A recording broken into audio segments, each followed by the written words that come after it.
Teachers are not resistant to technology. They know that AI does miracles, they know the benefits of AI, but they are afraid to use it. The students, once they get home, they type the essay title, and the generative AI, whatever engine it is, it gives them back the answer, and it's a perfect answer.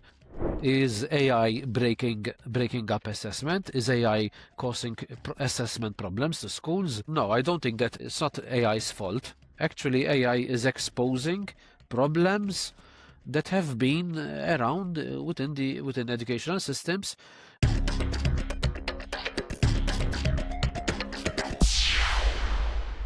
Hello and welcome to EdTech Dots.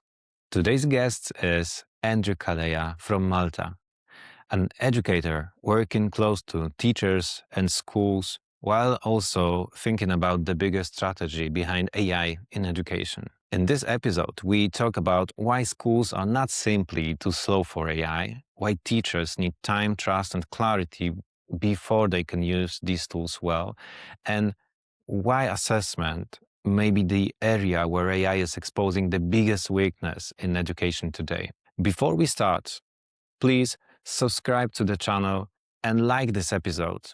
That really helps us grow and keep bringing valuable conversations and experience sharing to the world of education.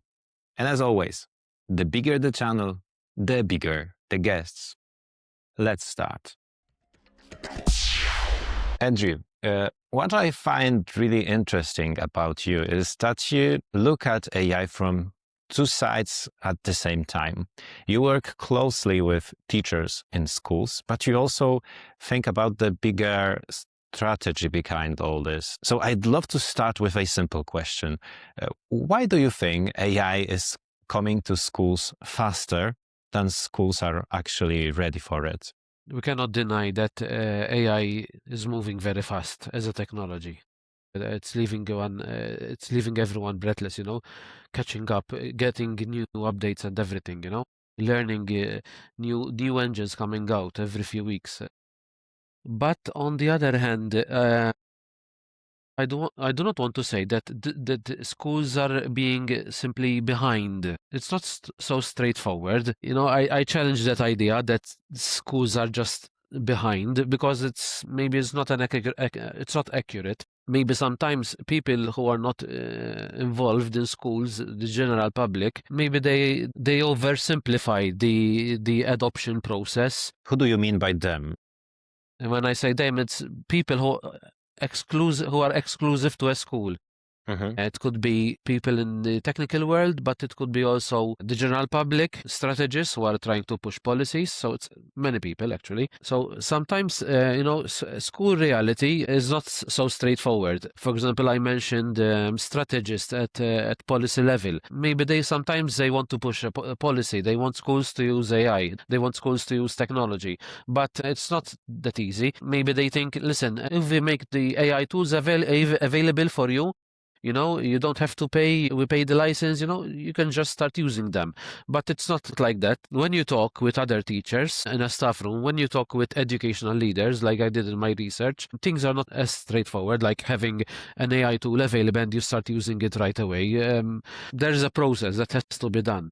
So the process involves, first of all, what are the clear aims? Why are we using exactly these AI tools? Are we using them to help teachers to make their work not easier maybe, but reduce the paperwork and focus more on the educational aspect of their lessons?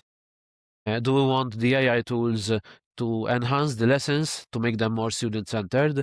So first of all, why are we introducing this AI technology in the schools? What are the aims? So it's not just, we want to transform education, because that's the idea that strategists they have. Let's give them AI tools, so let's transform education, because it needs to be transformed. We are not performing very well. We are always trying to have better standards in education. So clarity, the aims. Teachers, they need time to try things out themselves. You cannot go in front of a classroom and risk it all, risk a lesson, and not being well prepared. So you need time, and you have to be confident. As a teacher, you have to be confident. You have to be, a step ahead of the students who are already using AI a lot. As grown-ups, it's normal that I'm not saying teachers are not good in using AI, because, you get a whole spectrum. People who are afraid of AI, but there are people who try it out. They meet me and they tell me, look what I'm doing with AI. I just did an infograph, I'm going to use it in my notes. So there is a whole spectrum, even educators. And another thing, so apart from these factors, clarity and time, having time to try things out and being confident, also they need to trust AI tools, because we are dealing here with the future lives of our students. Can we trust AI tools with information about our students? There are issues of data protection, which teachers have to be very careful to comply to. So that's one thing. Can we trust an AI system with assessment and marks? All right. Can we leave it in the hands of AI to assess our students? What if this AI tool is asking questions which are, disadvantaging a particular student? Before teachers use an AI tool, they have to really trust this AI tool, So it's not a process, an overnight process. You have a tool, just use it. No. There is a long process, and teachers need to feel confident. They need the time. They know why they are going to use AI, and they need to trust AI tools. I have to make it clear. It's not a question of because teachers are afraid of using technology. No, as I told you, there are a whole spectrum of teachers, and there are teachers who use AI a lot in their personal lives.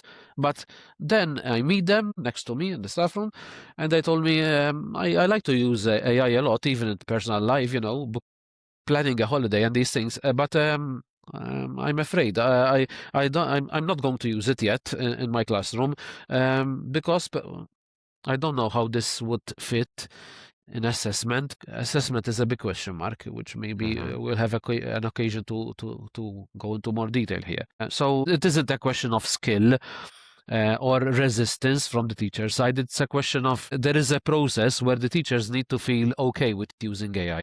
I hear three constraints, like the time, trust, and clarity, right? We have to understand what we're dealing with. So let's dissect those into smaller things.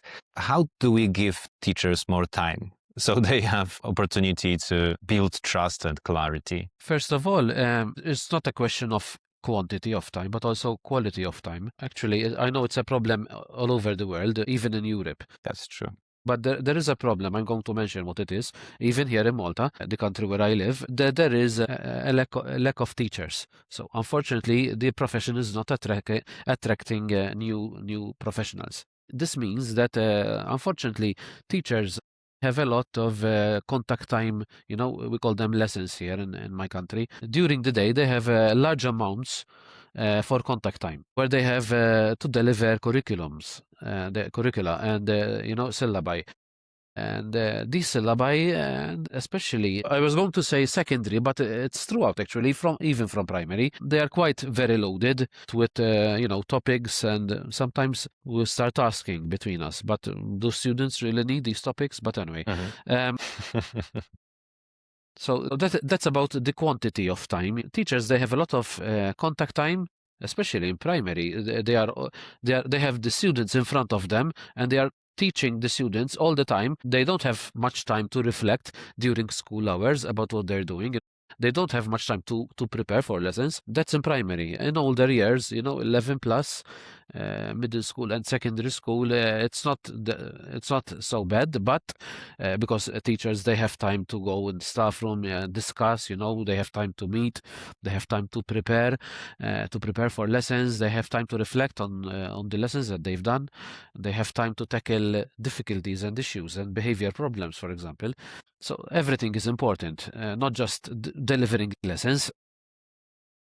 The quantity is quite an issue because of the lack of teachers.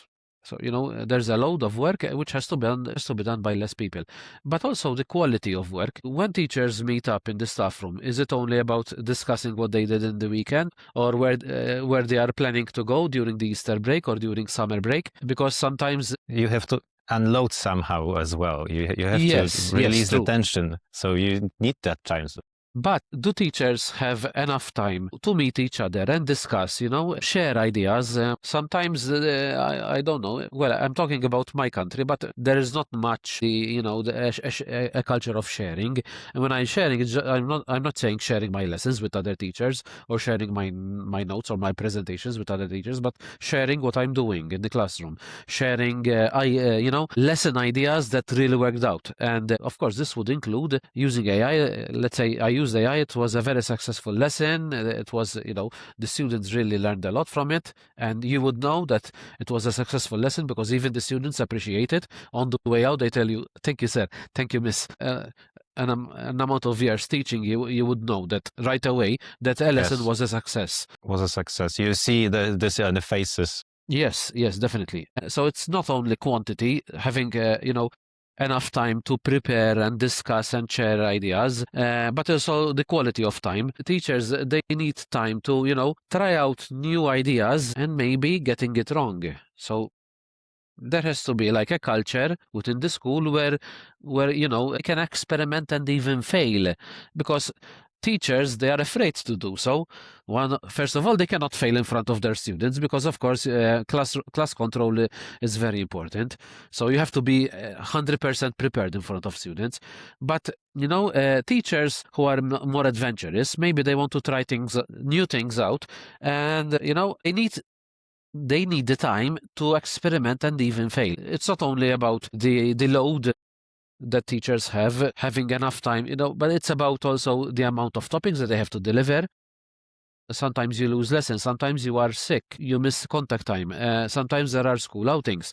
So these things reduce the amount of time that you have to deliver a fixed curriculum. You don't have time to experiment, and that's true. And I guess this is a serious problem. And I can hear that a lot around the problem with time, with the inability to experiment and fail in front of the class or your principal. You cannot show any weaknesses in this environment. That's a problem.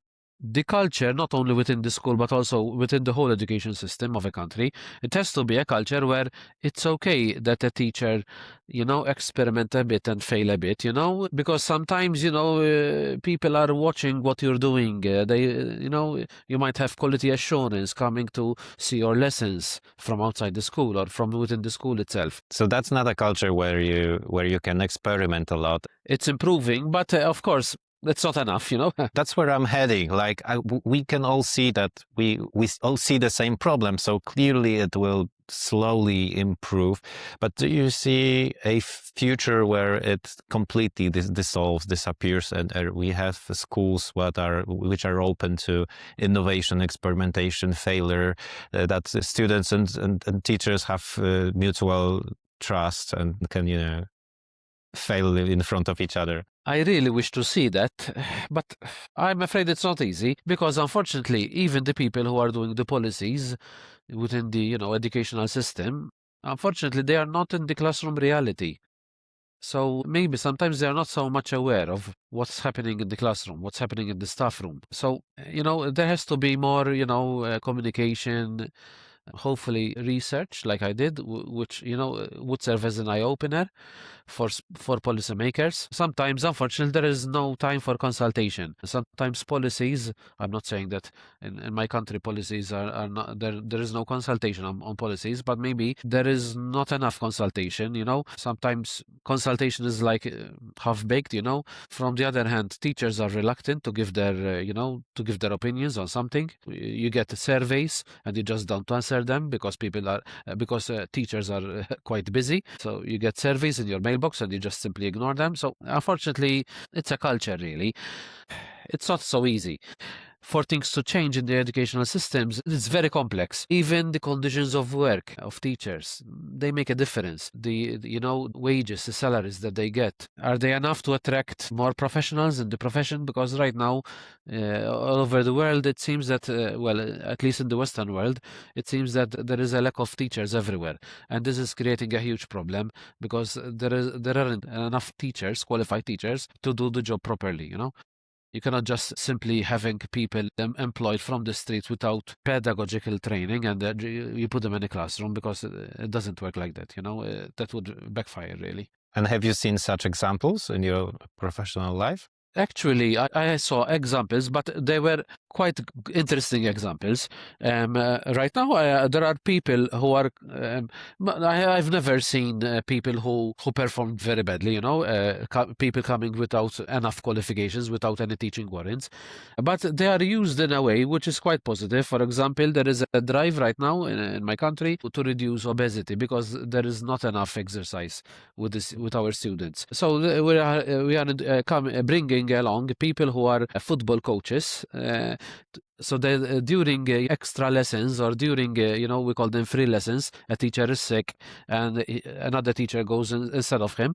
So students get to move about. So they have a football coach. So he's not really qualified to be a teacher, but, he has a way of going about with that. So that's quite positive, actually. And I also have colleagues who are teaching the same subject that I do, who started as we call them supply teachers, teachers who came into the educational system without the right qualifications. Maybe they had some simple qualifications, but they really liked the job, and they decided to do a Bachelor of Education. They become qualified teachers, do a master's, and they become qualified teachers. And what attracted them? But that's interesting, maybe to cover. Well, first of all, the conditions are particular in the case of teachers. I don't want to sound like teachers, because sometimes they say, teachers, they have short school hours. But in reality, you have to do preparations even at home after school hours. So you have a certain level of a certain amount of flexibility as regards that, and you have more family life, because instead of being home at 5-6 p.m., you can be home at 3 p.m. So you have a bit more family life, and work is more flexible. But it doesn't mean that you have less work to do. You still have to prepare for lessons. You still have to correct student work, and maybe this is where, lesson preparation, corrections for students, this is where we should encourage teachers and show them how they can use AI to reduce the amount of paperwork, because preparing lessons and correcting students' work, it's a job that has to be done by teachers. So if we tell teachers and show them how they can use AI to help them in preparing their lessons, and maybe lessons are even more effective, and we help teachers to use AI maybe in helping them to correct essay scripts, okay? And that would be a good way of introducing AI to students. They have to see the utility. They have to see that AI is not just useful to have better lessons, but it is also useful for them so that their work, they can focus on other things which maybe AI cannot do. So if AI can help them with the paperwork, with the lesson preparation, with the correcting of scripts, exam scripts maybe too, then teachers can focus more on, the pastoral part of their work, talking with students, discussing with them, personal issues or life issues, or, going through difficulties in their family, because unfortunately we don't have much time for such moments, for pastoral care, for example, with our students, because we are always chasing a heavy loaded syllabus. We are always chasing a long curriculum, so we tend to neglect these things, which is not ideal. A teacher is like a second parent. This aspect of the classroom, unfortunately, because teachers are very busy, tend to get a bit neglected. So now, if AI is helping teachers with the paperwork stuff, maybe the teachers can focus more on the pastoral aspect, for example, something which I don't think AI should do it. I think it's something that is human. Teachers can become more human than they are right now, because right now they are like semi AI, semi humans. Unfortunately. So from what I'm hearing, you argue that the solution, some kind of a solution for this quantity and quality of time, is reducing the burden from teachers using some kind of technology, like maybe software, maybe some kind of artificial intelligence, right? Possibly AI, of course, yes. And that brings me to the other question that may appear here. Don't you think that there is too much of an artificial intelligence in education in general right now? Because I feel like there is no conversation about education without mentioning AI today. It's the reality. Everyone is using AI a lot, and even students at home are using AI a lot. So you cannot really escape it because it's a new reality. So since November 2022, when suddenly generative AI became popular, as everyone knows, at first we started experimenting and dabbling, and then there were people who started using AI all the time. There were people who were, afraid of using AI, but that's like everything, like having the first time that smartphones were introduced. Back in the early 2000s, late 90s, the internet was introduced. And so whenever a new technology is introduced, it's normal that happens. What is really worrying me is that students are using technology, AI technology, a lot without having, the right, having the right guidelines. Without students are they getting, they get lessons how they should use AI, the idea of AI literacy. We teach students to write. We teach students how to read. So that's basic literacy. We teach students how to use a computer, digital literacy, how to create a presentation, how to write a document, how to write a report. But I think now it's about time that we have to decide, of course, is it going to be a standalone subject or integrated within subjects? But I think now it's about time that students get some sort of AI literacy. And do you see such programs around you in Malta? Not much, no. Unfortunately, it's still quite early. I know there are preparations for these things because I am also, apart from working in a school, I'm also part of an intra-school directorate, which is promoting these digital literacy and, of course, the introduction of AI within schools. I of course, I'm more on the pedagogical aspect rather than the introduction of technology itself. We are slowly moving, maybe a bit slowly. Maybe we need to move faster because technology is really moving fast. But there is progress. But of course, we need to work more. Students need to, they need to be taught how to use AI ethically. I know that there are also school subjects which are ethics, where they are also teaching, these ideas of AI literacy. You cannot just simply go on the internet and copy and paste everything. You go on AI and you copy and paste an answer. So students need to be, trained to use AI, and more than that, they need to be trained to use their mind, because this is becoming a huge issue. And this is one of the worries that teachers are having. Maybe that's why they are reluctant to use AI in schools. I remember, I think it was a year ago, a young, newly qualified English language teacher. And she's very enthusiastic about technology, and she really likes technology. And sometimes she even invites me over to her for her lessons, so that I can give her an appraisal, sort of. And she told me, I would really like to use AI. It's it's really great, but I'm finding a huge difficulty. Why? Because this English language teacher, she gives her students an essay title.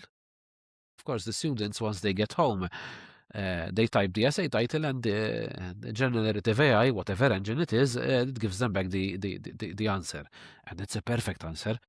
Now, the teacher is not a stupid person. If the student usually give you, a certain level of essay, a certain level essay, and suddenly you get a perfect a perfect essay from copied from AI, from generative AI, of course, the teacher will know that something is not on, something is wrong. They know that the essay is not their own thinking. It was done by generative AI. So this is a difficulty. So teachers, they need to learn, they need to train how they can assess. They can assess now that students have generative AI at their fingertips. And how have you seen them approach this assessment? Unfortunately, if you ask me, have you observed this? within your school? Not much, no. Right now, it's more of a helplessness and fear. But teachers, thank God, we are having more training sessions on these things. But teachers, they need to be trained on how they can change the way. For example, this English language teacher, she has to learn a new method of giving essays to her students. It could be, writing, starting the task in the classroom where the students are writing, maybe not the full essay, but maybe part of it.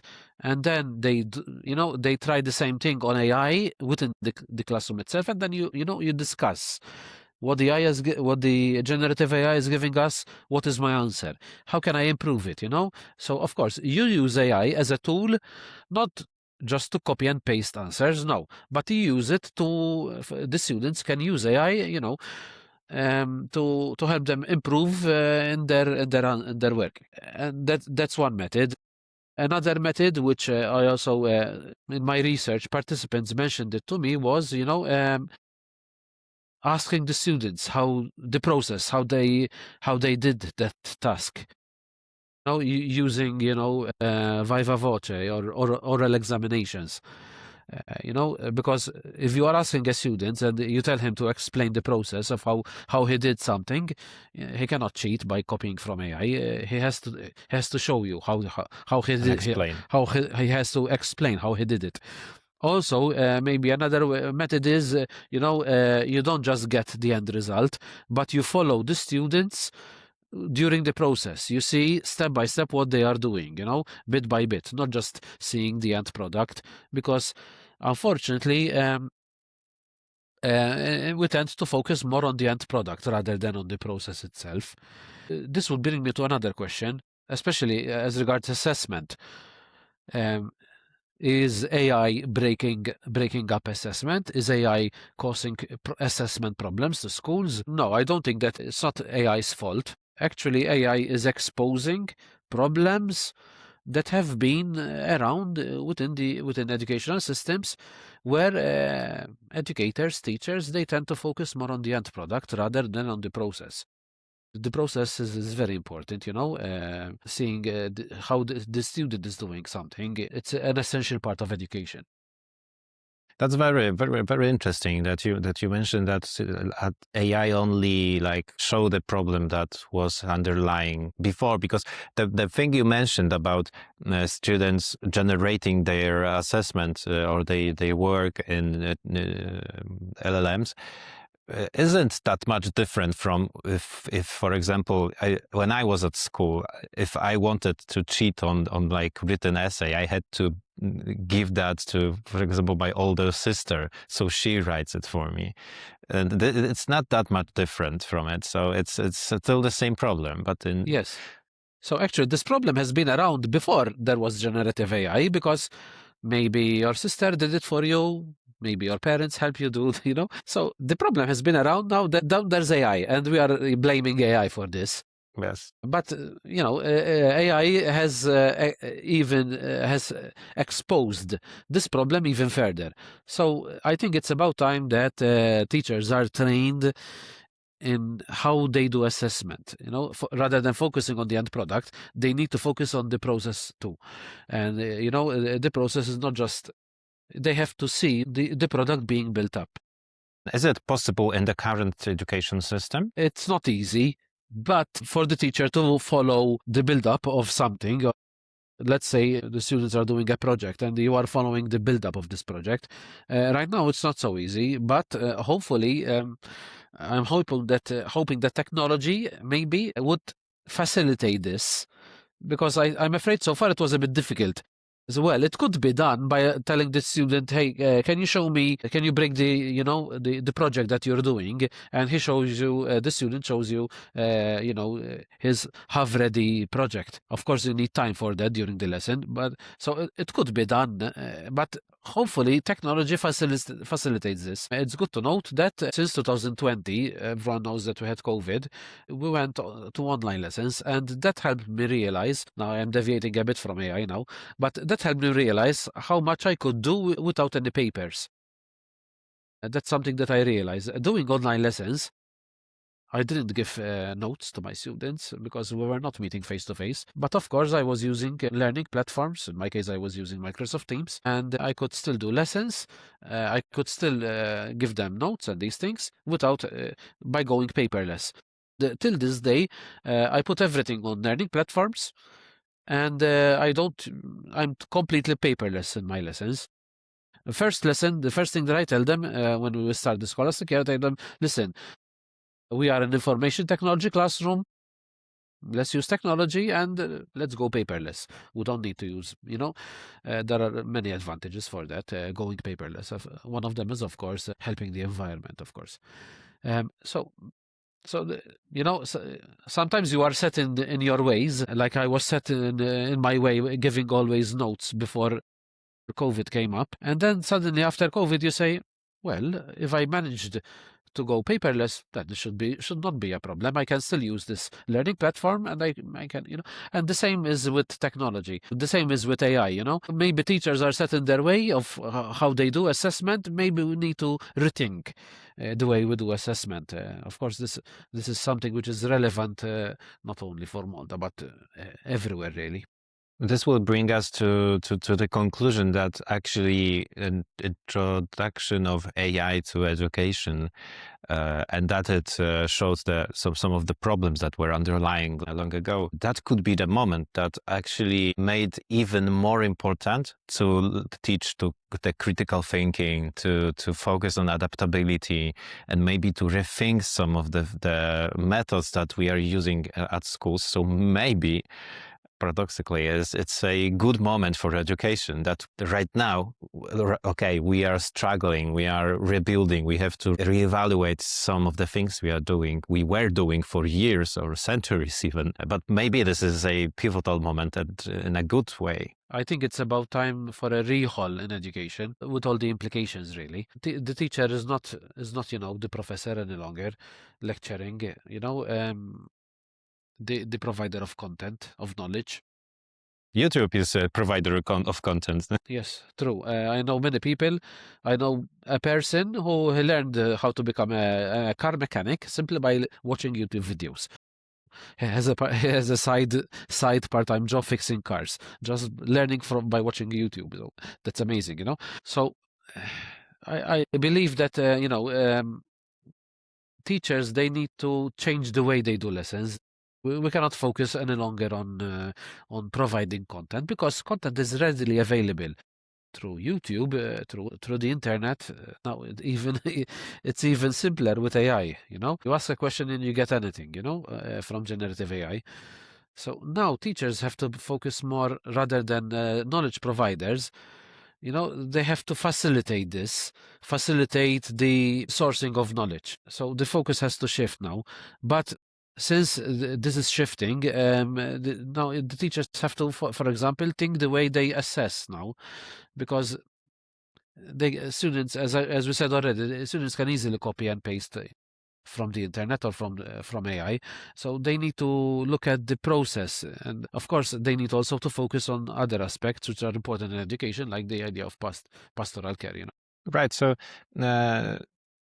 this is a subject that we could speak for ages, I guess. But I wanted to ask you also about your research, your recent research, and I wonder where did you see? Well, explain us a little bit about what you've done, what you researched, and what are the conclusions. But I wanted you to ask the question: where did you see the biggest gap between AI strategy and what really happens in school, like in the reality that you described just? In my country, in 2019, before generative AI became popular, they were already thinking about, moving ahead and, making good use of AI. At the time, it was only called AI. So there was a policy, a strategy was issued, a national strategy, and it covered everything from healthcare, industry, private sector, public sector, but also there was also the education sector. In 2019, in my country, there was a drive to encourage the use of AI. The country becoming more efficient, and as regards the education sector, the idea was still quite general. at that time, in this strategy, the strategists mainly, they were thinking of education as something that needs to be, transformed. So that's the main idea, basically, in this strategy back in 2019. And now, remember, this is still before AI became popular in late 2022. And so at that time, it was, education needs to be transformed. So that was the strategist idea, the people who created the strategy. So what I did in my research, which I started before 2022, in my research, I interviewed the people who created this strategy back in 2019, but I also interviewed some educational leaders who work in schools.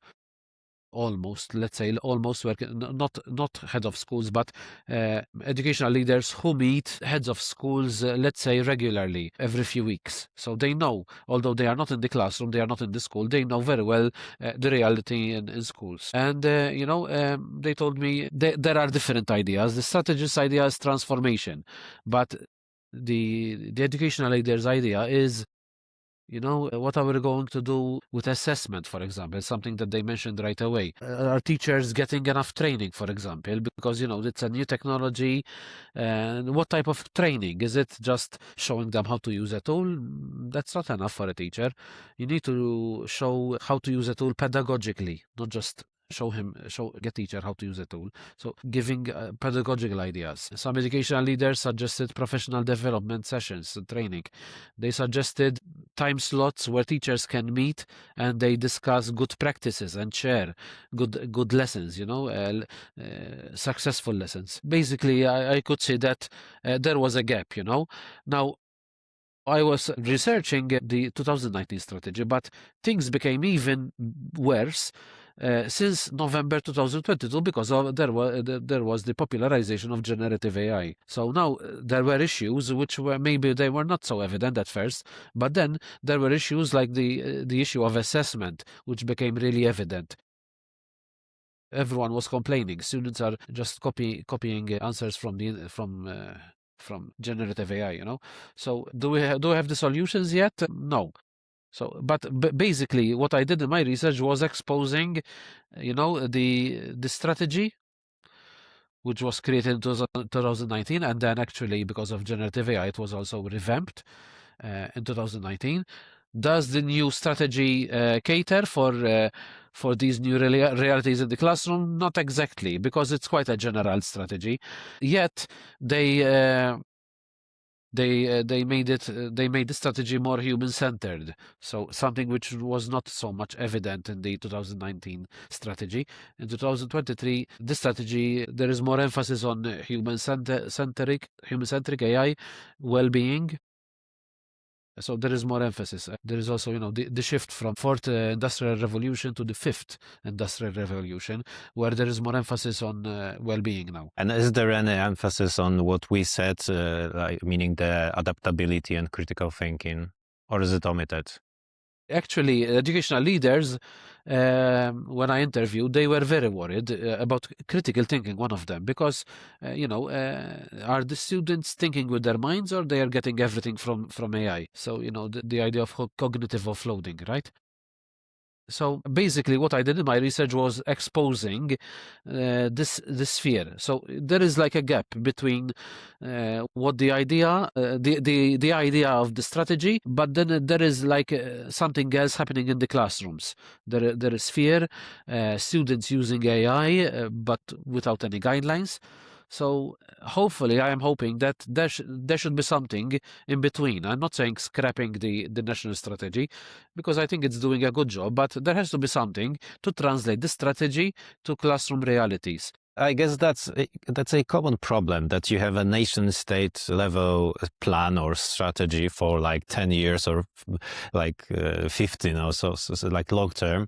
And on the other hand, time passes, and in our IT world or in AI world, like 1 month is an age. Century, everything changes. So how strategy or guidelines from 7 years ago, how should they be applied to today? It's almost impossible, because you would have to have, you would have to predict future, which is of course impossible. So that's an inherent problem here, I guess. Yes. So what is missing? It's something in between. What could be that glue here? Basically, first of all, there has to be, strategy. You take the educational part, and first of all, there has to be targets for the education sector rather than on a national level. So I think that would be the first thing, having targets on a national level. And what could be that targets? What do you mean by targets? It shouldn't be, specific to AI, but the use of AI, but of course to improve the student performance. So one has to see what targets should be, and there has to be clear guidelines on how AI should be used. Should it be used only by the teachers to help them in their job? To refocus their work? Should it be used in lessons to enhance lessons? If it's going to be used in lessons, how best to use it in lessons? So I think there should be guidelines, but shouldn't be only a document. There has to be also a good implementation plan too, where you don't just listen, teachers, you have this technology, use it. No, you cannot introduce AI technologies just like that, just making it available for the teachers to use it. There has to be a whole structure around that. First of all, there should be good consultation, because even in my research, I noticed that I had educational leaders who were not aware of the strategy itself, which is a national strategy, and that was a bit worrying. So there should be not just lip service consultation, fake consultation. It has to be real consultation, so that the classroom realities influence what's happening in the strategy, influence the drafting of the strategy, because I believe that is lacking in many places.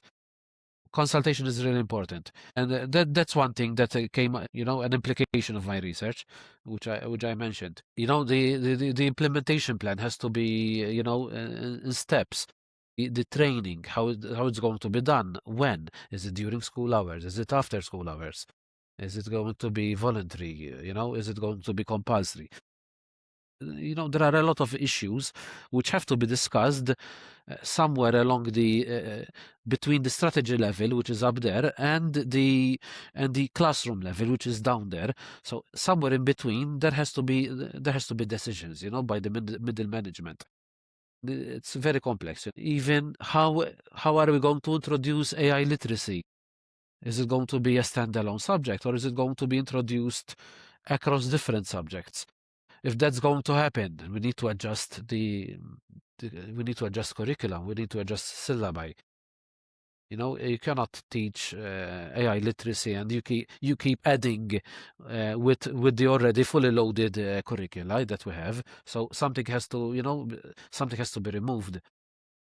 How is it going to be taught to the students? AI literacy is going to be just lecturing about AI literacy, or are you going to implement it through projects? I hear like you in your country, you have like many good ideas, and that you are experimenting a lot, and I'm thinking maybe looking at Malta, you could like extrapolate what can other countries learn about using AI in education. Well, as everyone knows, Malta is quite a small country, but having a small country, it means that a change can happen maybe in a faster way. Things can be more visible. You can see change happening more. You can reach people more easily. Unlike countries where there are much larger populations, reaching all the people is more difficult. So here I'm talking even, awareness campaigns on a national level about AI, right? And now I'm going out of the educational system there, but enacting change within a small educational system like Malta's, hopefully it's, I'm not saying easier, but it should happen more fast, because you have, the quantities, the amount of people involved in this change are less. But it still takes time, because people need to, as I said in the beginning of this interview, people need to trust the AI systems that they have. Then they need to feel confident. They need to have the time to experiment. So as I said already, these things don't happen overnight. You just have the technology and you start using it right away. these things need to take time. Now, to help people feel confident about using the technology, you need to do structural changes like training. That's why I said it's complex. Structural changes are not easy to enact, to implement, because sometimes it would even involve changing the conditions of work, you know? That's true. Because it seems promising that we often say that we can experiment a lot in the private sector of an education, that it's easier there because there's money and the private money is like you can decide on your own as a principal of a school what to do with this, what tools to use. In the public sector, it's a little bit different. So we see that the tools will be coming or the practices will be coming from private education to the public education. So it could be a compelling argument that maybe in a smaller education systems, we could see the same effect, that you introduce some kind of a change in a system like Malta's, and then you like show the proof. Look, we've done something like that and it works. So you could scale that to your country as well, to bigger educational systems, or to more rigid educational system. Something that I would like to say is, here I'm praising my country's educational system, because I know people who visited other countries in Europe. In my country, the education sector, the leaders, the educational system managers, they are quite pro-technology, fortunately. So, in our classrooms, we have interactive whiteboards. We have learning platforms. So we are quite pro-technology, even the public sector. So the public sector invests a lot in technology. And of course, the private sector, who is getting private schools, who are getting their funding only from parents, they are sort of like catching up. And that's the situation in my country. So the public sector, the public schools are quite well equipped with technology. And private schools, and there are also church schools in my country, which are catching up with the public sector schools. But on the whole, for example, recently there was a rollout of devices, laptops, to all students. That happened in my country only just a few months ago, all right? So after summer, there was a rollout of laptops to all students, free, all right? So the students and parents, they didn't have to pay anything. And to all students, like from the age of the age of 9, something like that, from the age of 9 or upwards, not very young students though. So they have laptops, but the question is, this is happening not only with AI, but it's already happened in other instances. The educational system is investing in technology, but the introduction of technology, this is happening every time. This came out even in my research. The introduction of technology is not just giving the technology to the teacher, you dump it into the classroom, because I'm afraid that is what is happening sometimes. Mm-hmm. Technology is dumped in the classroom, and there is no structure around it. There is no, the facilitating conditions to help the teacher use that technology. That is very important. Facilitating conditions is not just giving the technology and you put it in the classroom. Training, first of all. Do teachers have enough time to try things out? The culture of, is it okay to experiment and maybe even fail? So this is happening repeatedly. It happened first when we introduced internet in the early 2000s. We introduced interactive whiteboards in the classroom. So there is the technology, and it remained unused. And it could be for many reasons. Laptops now. The students, they have laptops. Are the laptops being used effectively in the lessons? Not always. Of course, this varies from classroom to another, from teacher to another. But instead of just introducing a technology, there has to be other things in parallel, such as training, including structures such as timetable structures, where the teachers can meet regularly and discuss, not just discussing their upcoming holiday, like what happens in the classroom, but also specific time to discuss curriculum, to discuss good lessons, sharing of ideas. So there has to be a change in the structure, the conditions, facilitating conditions, everything. So that's why the implementation plan has to be very, very robust, not just putting, technology inside the classroom and that's it, and you expect teachers to use it. And for outsiders, this might seem like it's resistance, and this came out a lot in my research. No, it's not true. Teachers are not resistant to technology.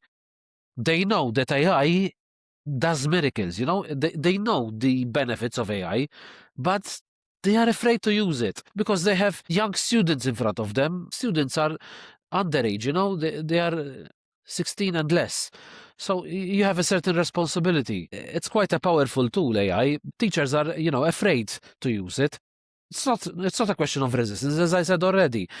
It's not because they don't have the skill to use AI or they resist AI, but because there need to be conditions, like I mentioned already, within the structure of the educational system, which facilitates the use of technology even better, both for helping in the teacher's work, but also to enhance the lessons themselves. I think that the things that you said perfectly concludes this conversation. And from what you've said, I can hear that we truly need technology, and it's great that we are introducing it in the classrooms.